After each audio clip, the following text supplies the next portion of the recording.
여러분 안녕하십니까. 광주 MBC 뉴스투데이입니다. 먼저 오늘의 주요 뉴스입니다.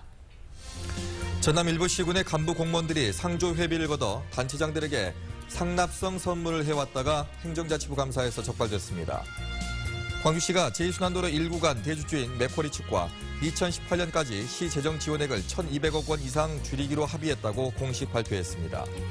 폐광 위기에 내몰렸던 화순 탄광이 최악의 사태를 피하게 됐지만 강도 높은 구조조정이 불가피할 전망입니다. 혁신도시 이전 공공기관들이 마련한 고졸 지역 인재 채용 콘서트에서 많은 고등학생들이 찾아와 높은 관심을 보였습니다. 간부급 공무원들이 기초단체장에게 순금 열쇠와 같은 과도한 생일 선물을 했다가 감찰에 적발됐습니다. 십시일반 돈을 모아서 관행적으로 일종의 상납을 해왔던 건데요. 징계는 피했지만 부적절한 관행은 이제 사라지게 됐습니다. 김인정 기자입니다. 전남 나주시장은 지난해 5월 순금 10돈짜리 행운의 열쇠를 생일 선물로 받았습니다. 시가로 183만 원어치입니다. 전임 시장도 3년 전 생일 때 같은 선물을 받았고 전현직 부시장 역시 지난해 생일 때 순금 5돈, 시가 98만 원 상당의 황금 거북을 생일 선물로 받았습니다. 모든 비용은 나주시 5급 이상 간부 공무원들이 중심이 된 상조회가 마련했습니다. 가족으로 보면 가장이고 저희들을 또 이렇게 이끌어주는 지도자이기 때문에 그런 측면에서 간부들이 돈으로 이렇게 드리기는 좀 그렇잖아요. 사실상 상납과 같은 간부 공무원들의 이런 관행은 보성군에도 있었습니다. 군수의 해외 출장 경비로 상조 회비에서 현금 700만 원을 빼 건네고 전임 군수 때는 7번에 걸쳐 생일 때마다 순금 5돈씩을 건네거나 생일 만찬 등에 2,300만 원을 썼습니다. 이런 사실은 행정자치부의 감찰로 적발됐습니다.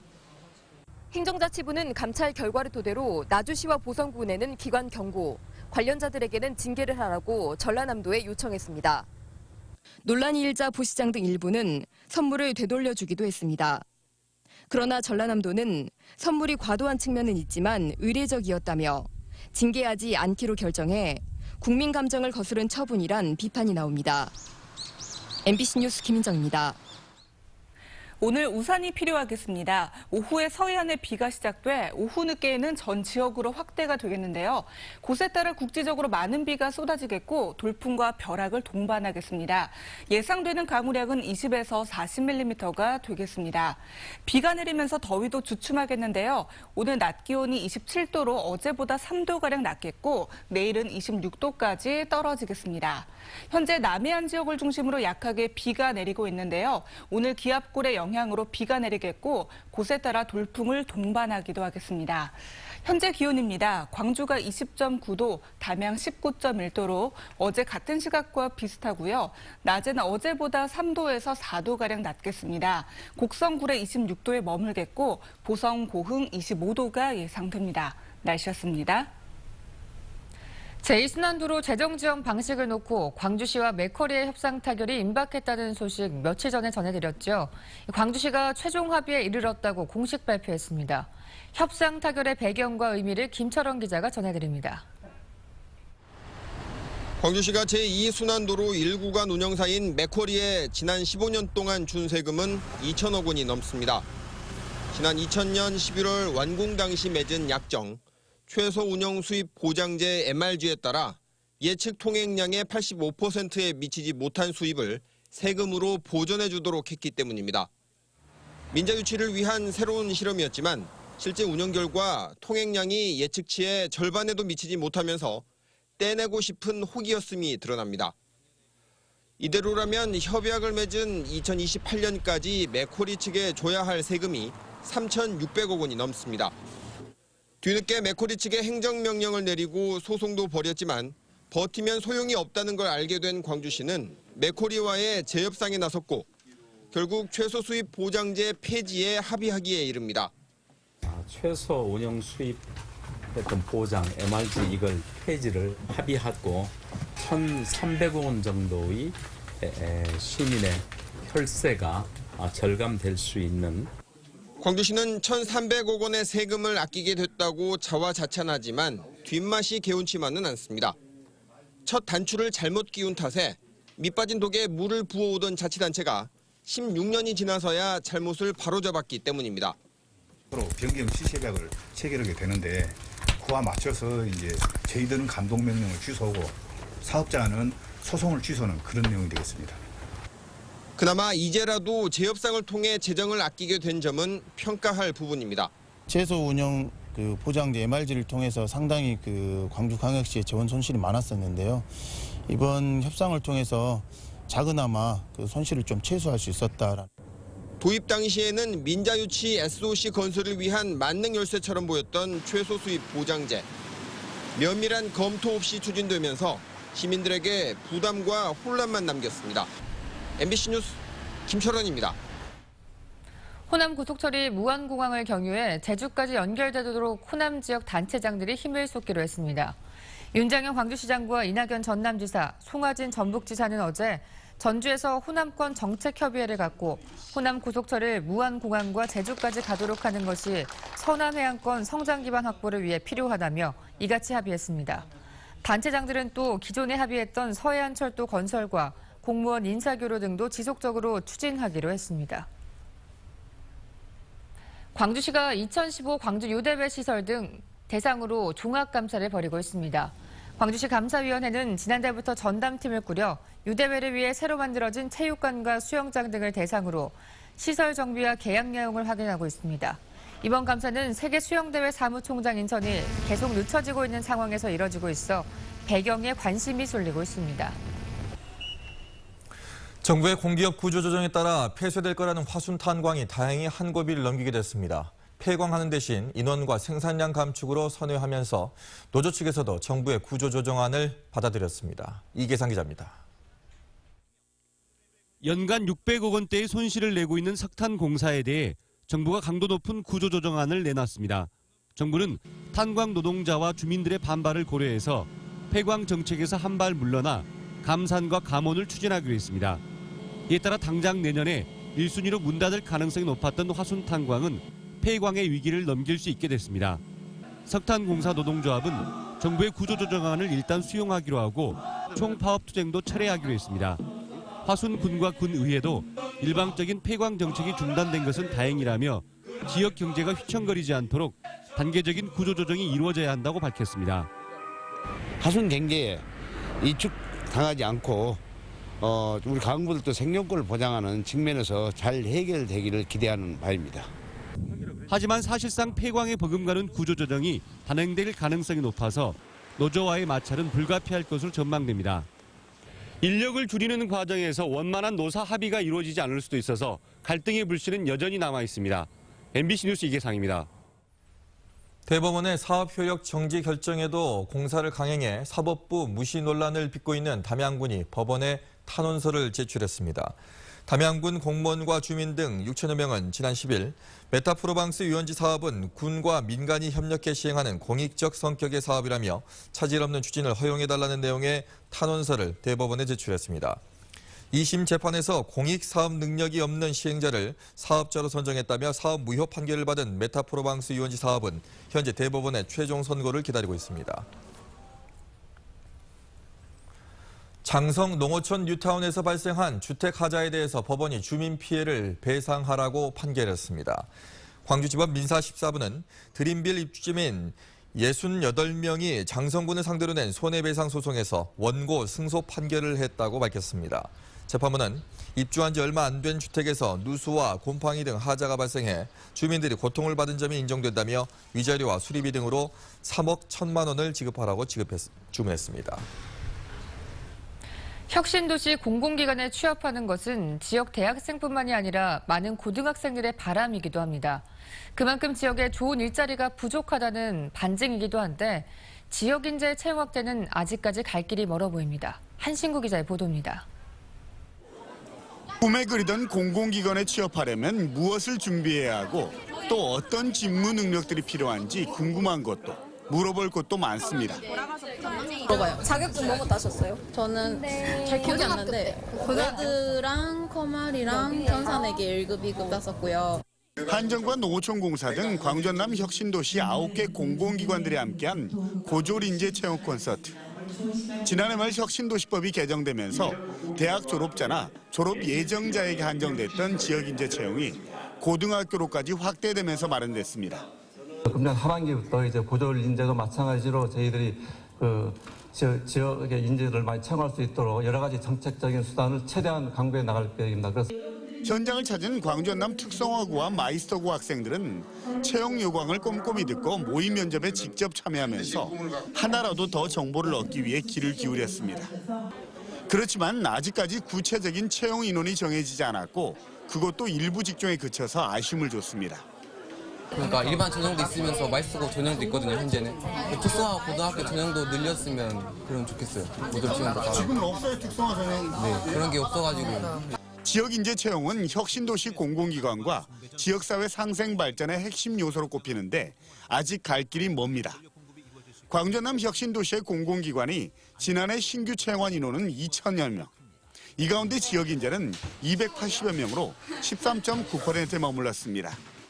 정부의 채용 공고 수준인 35% 수준에는 한참 못 미쳤는데 최근 20대 국회에서 지역인재를 35% 의무 채용하는 내용의 개정 법률안이 발의돼 통과 여부가 주목되고 있습니다. MBC 뉴스 한신구입니다. 광주 전남 공동혁신도시를 중심으로 추진 중인 빛가람 에너지밸리에 28개 기업이 추가로 투자를 약속했습니다. 한국전력은 비치로테크와 금원전기 솔라텍 등 28개 기업과 에너지밸리 투자 협약을 체결하고 본사 이전과 공장 설립 등에 필요한 업무를 본격 지원하기로 했습니다. 협약을 체결한 28개 기업의 투자 규모는 1,180억 원에 이르고 670여 명의 고용 창출 효과가 기대됩니다.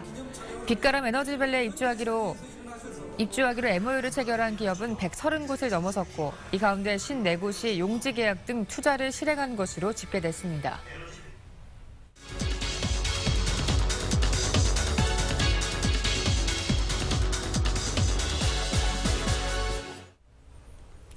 국제 뿌리산업 전시회가 오늘부터 광주 김대중 컨벤션 센터에서 열립니다. 뿌리산업이란 제조업의 근간이 되는 금형과 주조, 열처리 등의 기초산업을 말하는데요. 네, 광주에서는 이 금형산업이 대표적입니다. 금형산업진흥회 김성봉 회장과 함께 광주 지역 뿌리산업의 현황과 전망에 대해서 이야기 나눠보겠습니다. 안녕하십니까? 네, 안녕하십니까? 네. 금형산업이라는 것이 어떤 건지 잘 모르시는 분들이 있을 텐데요. 설명 부탁드립니다.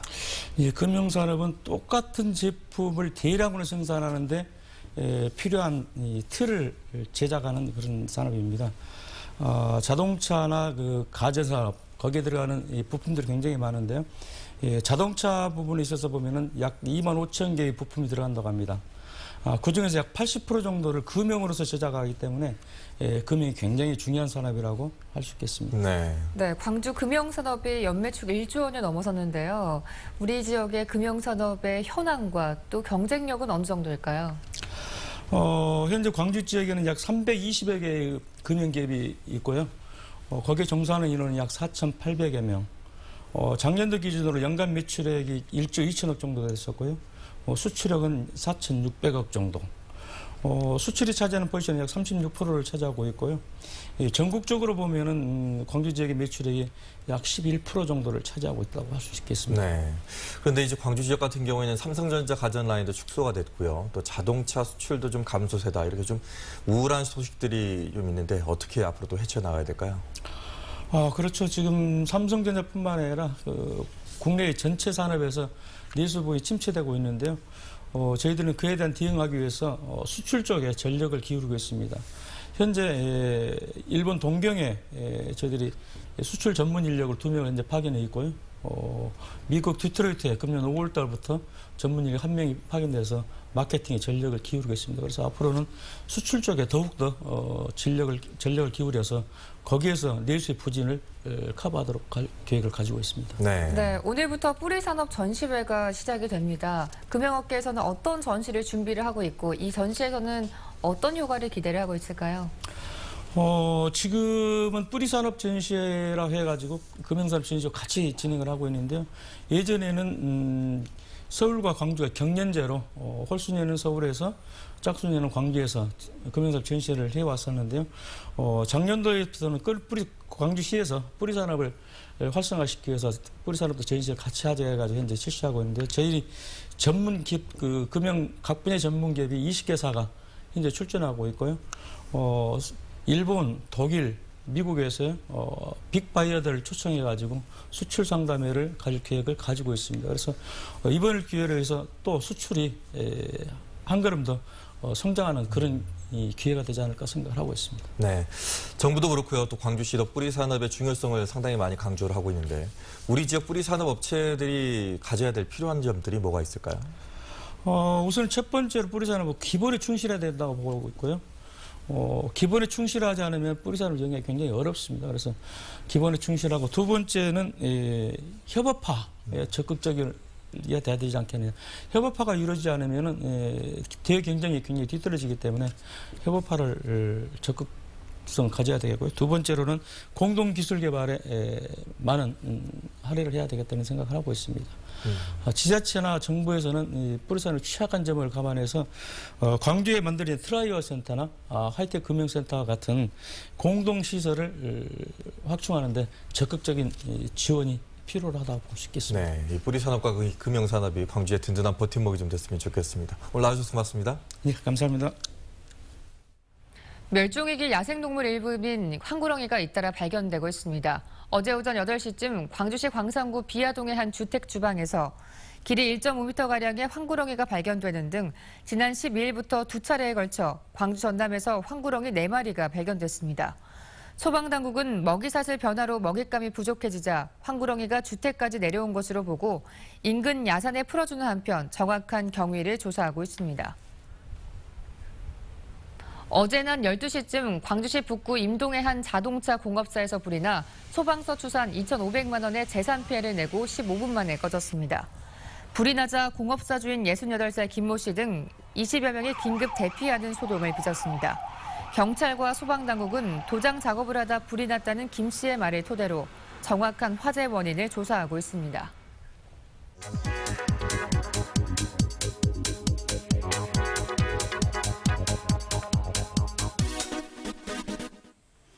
불조심 기간 하면 흔히 겨울철을 생각하기가 쉽죠. 최근 3년 동안 광주에서 전기로 인한 화재가 730여 건이었습니다. 겨울보다는 여름에 발생한 화재가 더 많았습니다. 선풍기나 에어컨 등 냉방기기 사용이 많기 때문인데요. 더위가 심할수록 전기 사용이 늘어나 과부하가 걸리기가 쉽고요. 그리고 높은 습도 때문에 누전이나 합선으로 이어진 경우가 많습니다. 올해는 여름이 빨리 찾아와서 벌써부터 더위가 기승인데요. 이상고온의 원인인 엘니뇨와 라니냐 현상이 교차하면서 무덥고 습한 날씨가 예년보다 길어질 거라고 합니다. 냉방기기 사용량도 많아질 것으로 예상돼서요. 소방당국도 긴장을 늦추지 않고 있습니다. 전력 과부하가 발생하지 않도록 불필요한 전기 사용을 자제하도록 하고요. 그리고 냉방기를 너무 오랫동안 켜놓지 않도록 주의해야 합니다. 집안에 문어발식으로 꽂아놓은 콘센트나 손상된 노후 전선은 없는지도 꼼꼼히 확인해 보시기 바랍니다. 카드뉴스였습니다.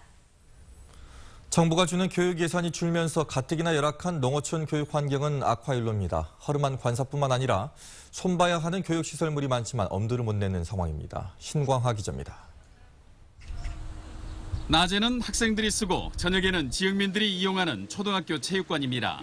벽면에 붙은 방음용 내장재가 뜯겼고 곳곳에 균열이 생겼습니다.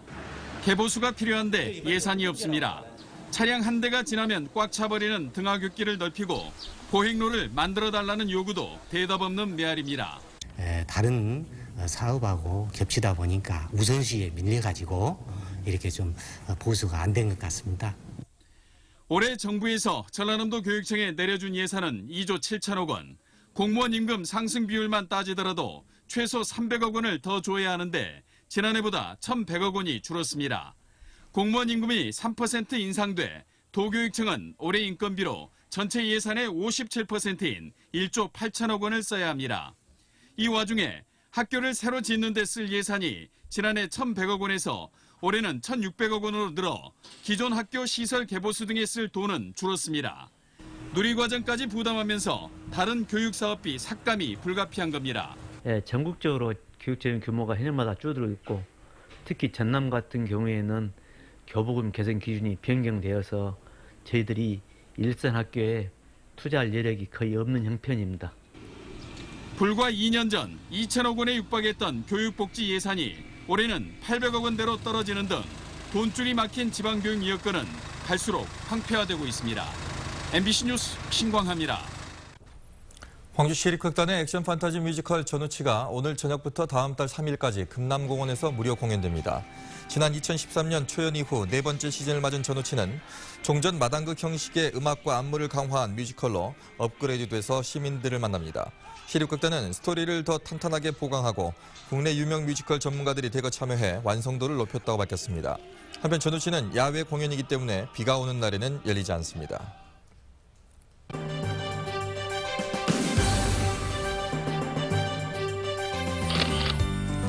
전남대학교에서 손송희 한국전력공사 미국 변호사가 에너지 산업의 글로벌 경쟁 시대라는 주제로 강연을 했습니다. 나주시가 농촌 인력을 지원하기 위해 농협중앙회 나주시 지부 도농상생드림 일자리 지원센터와 업무 협약을 맺었습니다. 보성군이 의료급여 수급자를 대상으로 올바른 의료기관 이용과 약물 오남용 예방을 주제로 교육을 했습니다. 상무대 포병학교 장교들이 장성, 백양서, 봉암소 등 주요 서적지와 관광지를 방문했습니다. 곡성군 심청노인복지센터가 지역 어르신들을 위해서 사랑의 짜장면 나눔 행사를 열었습니다.